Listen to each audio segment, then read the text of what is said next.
शेवटचं निर्णायक आंदोलन करायलो आणि मराठा समाजाची आता माझ्या डोक्यात असं आहे की मागणी शिल्लक ठेवायची नाही. म्हणजे थोडक्यात मराठा दरबार भरवल्यासारखाच भरवतो आता. मी आता वेगळ्या भूमिकेत मराठ्या पुढं सत्तेचं शानपण चलत नाही ही 29 ऑगस्टला आम्ही दाखवणार आहे त्यांना.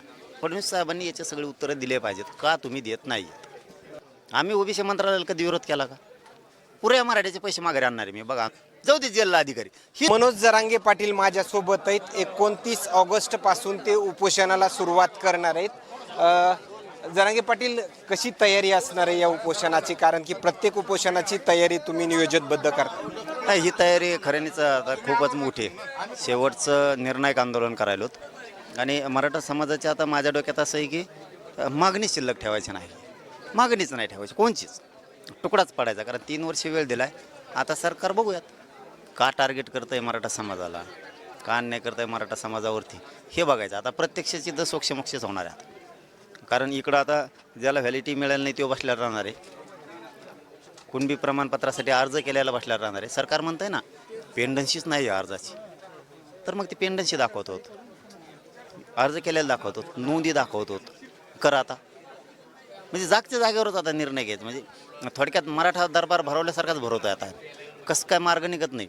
कोणचे ECBCचे पोरं आहेत, EWचे कोण आहेत, का घेतले नाहीत निवड झाले असून? MPSCच्या पोरांचा काय प्रॉब्लेम केला? व्याज परतावे किती थांबलेत राज्यात समोर दाखवतो.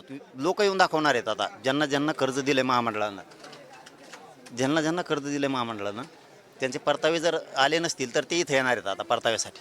ते दाखवून देणार आहेत यांना दिले नाहीत तुम्ही. लगेच दी आत्ता, उद्या नाही, परवा दिवशी, 13 दिवशी नाही.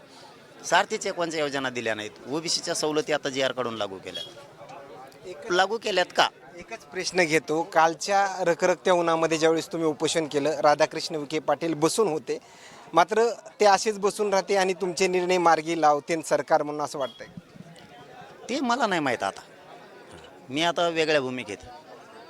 जितकं मराठा समाजाने वेळ द्यायचा आहे, मी जेवढा वेळ द्यायचा आहे त्याच्यापेक्षा खूप वेळ दिलेला आहे. कुणीच आत्तापर्यंत 3 वर्षाचा वेळ सरकारला दिलेला नाही. आता ते आपण उन्हात बसलो. 1 महिन्याच्या आत सातारा संस्थांचं गॅझेटियर घेतो, कोल्हापूरचं घेतो. 2 महिने झाले. म्हणजे ना हे येड्यात काढायचं बंद करायला लागलो मी. मराठ्यांना येड्यात काढायचं बंद करायचं. मराठा तुमच्याही पुढचा आहे. मराठ्या पुढं सत्तेचं शानपण चलत नाही ही 29 ऑगस्टला आम्ही दाखवणार आहेत त्यांना. नसता जे एक सत्य आहे ते मराठ्यांचं करावं लागेल. आम्ही कोणाचं मागतो का? आम्ही ओबीसीचं द्या म्हणतो का? आमचं आम्हाला घ्यायचं आहे आणि ते आता तुम्हाला 29 ऑगस्टला दिसत. आणि फडणवीस साहेबांनी याचे सगळे उत्तरं दिले पाहिजेत. का तुम्ही देत नाही? मराठा समाजाचे जे काही निर्णय आहेत ते निर्णय मार्गी लावताना ओबीसीच्या काही मंत्र्यांची बैठक पार पडली आणि त्या विरोधामध्ये मराठा समाजाच्या ज्या काही मागण्या आहेत त्याला विरोध केल्याचं असं तुम्ही बैठकीदरम्यान म्हटलं. मात्र ते कोणते नेते? यांनी जर आत केलं नाही 28च्या आत तर ते नावं मी 29 ऑगस्टला घेणार. त्यांनीच सांगितलेत मला नाव. मराठा मंत्रालयाला विरोध केला, असं केलं तसं केलं, काय करायचं? मग ते जर आमच्या मंत्रालयाला विरोध करत असेल, आमचाही त्यांच्या मंत्रालयाला विरोध राहणार आहे. मग आज असेल तसं वागणार आहेत आम्ही इथून पुढं. आम्ही ओबीसी मंत्रालयाला कधी विरोध केला का? आमचं म्हणणं आहे ओबीसीच्या लेकराचं कल्याण होतं ना, होऊ द्या ना. पण ते आमच्या लेकराचं वाटोळ करणारे कोण? ते कसं काय म्हणतात मराठ्यांना मंत्रालय देऊ नका? मग तिथं असेल तसं विरोध होणार. आमच्या मंत्रालय विरोध आमचा तुमच्या मंत्रालयाला राहणार, तुमचं बरखास्त करायला लावणार. मग आता मी एकच प्रश्न केलं. खरं तर ओबीसीला जे सवलती मिळणार आहेत तेच मराठा समाजाला मिळणार आहेत, जे की जो ओबीसीमध्ये आलेला मराठा आहे. मात्र आता सरकार दोन्ही समाजाला समान न्याय देईल किंवा कुठेतरी पुढे येईल असं वाटतंय का? तसं पाहिलं ना, खरंच बोलायचं ठरलं तर त्यांनी कधी मराठ्यांचं कल्याणच होऊ दिलं नाही आणि ओबीसीचं बी होऊ दिलं नाही. 2-3 जाती सोडल्यात. बाकीच्यांचं कार्यक्रमच केला त्यांनी. मायक्रो ओबीसी म्हण, आमकं म्हण तमकं. त्याच्यात ओबीसीत 1-2-3 जाती सुधारल्या फक्त. बाकीच्यांचा पुरा देवारा झालेला आहे. मराठ्यांचं तर पुरं वाटोळच केलं. पण माझं म्हणणं आहे, आम्हाला ते हाकीत बसण्यापेक्षा आमचा उद्देश काय आहे त्याच्यापर्यंत आता 29 ऑगस्टला जायचं. आमचं आम्हाला पूर्ण मिळवायचं. ओबीसी सवलत दिल्या ना, लागू कम नाही केल्या. ECBCचं किती प्रॉब्लेम उभा करून ठेवलेत. ॲडमिशनं कसं काय नाहीत? बाहेर राज्यात शिकणाऱ्या पोरांचे हाल कशामुळं? पंजाबराव देशमुखांची योजना का येत नाही 2-2, 3-3 वर्षापासून? का येत नाही? सारथीचा निधी का थांबवला आहे? महामंडळाचा का थांबवला? पोरांना शिकायचं कसं? कसं शिकायचं? तुम्ही नुसत्या सोयीसुविधा लावणार, मग मराठी खुश. त्याची अंमलबजावणी कधी होणार? फायदा कधी मिळणार? फीस 100% घेतली कॉलेजवाल्यांनी आत्ता, शाळावाले. माघारी देणार का नाही देणार? ECBC म्हणजे काय? तुम्ही सवलती लागू केल्या ना ओबीसी धर्तीवर, मग आमच्याकडून 100% फीस कशामुळे घेतली? पुऱ्या मराठ्याचे पैसे माघारी आणणार आहे मी, बघा आणतो का नाही. 29 ऑगस्टला मराठ्याचा प्रश्नच ठेवणार नाही.